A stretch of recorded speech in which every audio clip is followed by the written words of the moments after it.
Hi all. ഇന്ന് നമ്മൾ പഠിക്കാൻ പോകുന്നത് ഹൃദയത്തെക്കുറിച്ചാണ്. അതെ, ഈ പടം കാണുമ്പോൾ തന്നെ നിങ്ങൾക്ക് മനസ്സിലായി കാണും.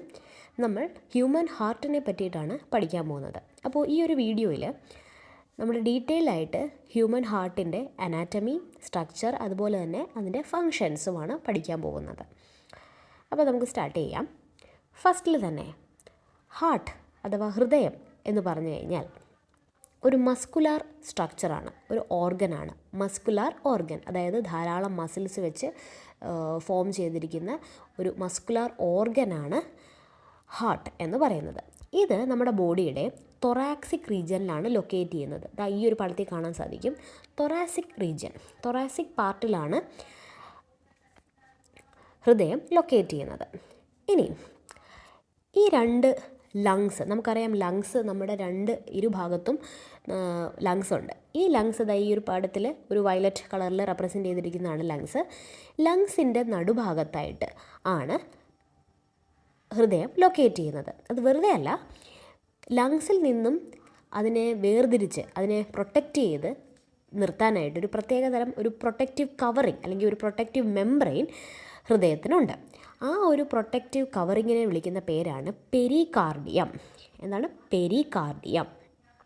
ഇവിടെ മാർക്ക് ചെയ്തിട്ടുണ്ട് പെരികാർഡിയൽ ക്യാവിറ്റി എന്ന് പറഞ്ഞു. Pericardial cavity. അപ്പോൾ പെരികാർഡിയൽ ക്യാവിറ്റി എന്ന് പറഞ്ഞു കഴിഞ്ഞാൽ, അഥവാ മെംബ്രെയിൻ എന്ന് പറഞ്ഞു കഴിഞ്ഞാൽ നത്തിങ് ബട്ട് അതൊരു പ്രൊട്ടക്റ്റീവ് മെംബ്രെയിൻ, പ്രൊട്ടക്റ്റീവ് കവറിങ് ആണ് പറയുന്നത്. ഹൃദയത്തിനെ പ്രൊട്ടക്റ്റ് ചെയ്യുന്നൊരു കവറിങ്, അതാണ് പെരികാർഡിയൽ മെംബ്രെയിൻ എന്ന് പറയുന്നത്. ഇനി നമുക്ക് ഹൃദയത്തിലോട്ട് കടക്കാം. ഹൃദയം എന്ന് പറഞ്ഞു കഴിഞ്ഞാൽ, ഹാർട്ട് എന്ന് പറഞ്ഞു കഴിഞ്ഞാൽ പ്രധാനമായിട്ടും ഇതിന് 4 ചേമ്പേഴ്സുണ്ട്, 4 അറകളുണ്ട്. ആ അറകൾ നമ്മൾ കൊച്ചു ക്ലാസ് മുതൽ പഠിക്കുന്നുണ്ട്. ആ 4 അറകൾ എന്ന് പറഞ്ഞു കഴിഞ്ഞാൽ റൈറ്റ് സൈഡിലുള്ള right auricle and right ventricle, അതുപോലെ തന്നെ ലെഫ്റ്റ് സൈഡിലും left auricle and left ventricle. അങ്ങനെ ഇവ 4ഉം കൂടി ചേർന്ന് 4 ഉറകളാണ്, അഥവാ 4 ചേമ്പറുകളാണ് ഹൃദയത്തിനുള്ളത്. ഏതൊക്കെയായിരുന്നു? റൈറ്റ് സൈഡിൽ റൈറ്റ് ഓറിക്കിൾ, റൈറ്റ് വെൻട്രിക്കിൾ, അതുപോലെ തന്നെ ലെഫ്റ്റ് സൈഡിൽ ലെഫ്റ്റ് ഓറിക്കിളും ഉണ്ട്, ലെഫ്റ്റ് വെൻട്രിക്കിളും ഉണ്ട്. ഇവ ഓക്സിജനേറ്റഡ് ബ്ലഡിനെയും ഡീഓക്സിജനേറ്റഡ് ബ്ലഡിനെയും നമ്മുടെ ബോഡിയിലേക്ക് ട്രാൻസ്പോർട്ട് ചെയ്യാൻ വേണ്ടി ഹെൽപ്പ് ചെയ്യുന്നു. ഇവ എങ്ങനെയാണ് വർക്ക് ചെയ്യുന്നത്?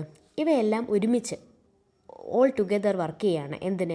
നല്ല ഓക്സിജൻ റിച്ച് ആയിട്ടുള്ള ബ്ലഡിനെ നമ്മുടെ ബോഡിക്ക് ഫുള്ളായിട്ട് ത്രൂ ഔട്ട് ദ ബോഡി അത് പമ്പ് ചെയ്യുവാണ്. ഓക്സിജൻ റിച്ച് ബ്ലഡ് എന്ന് വെച്ചാൽ എന്താണ്?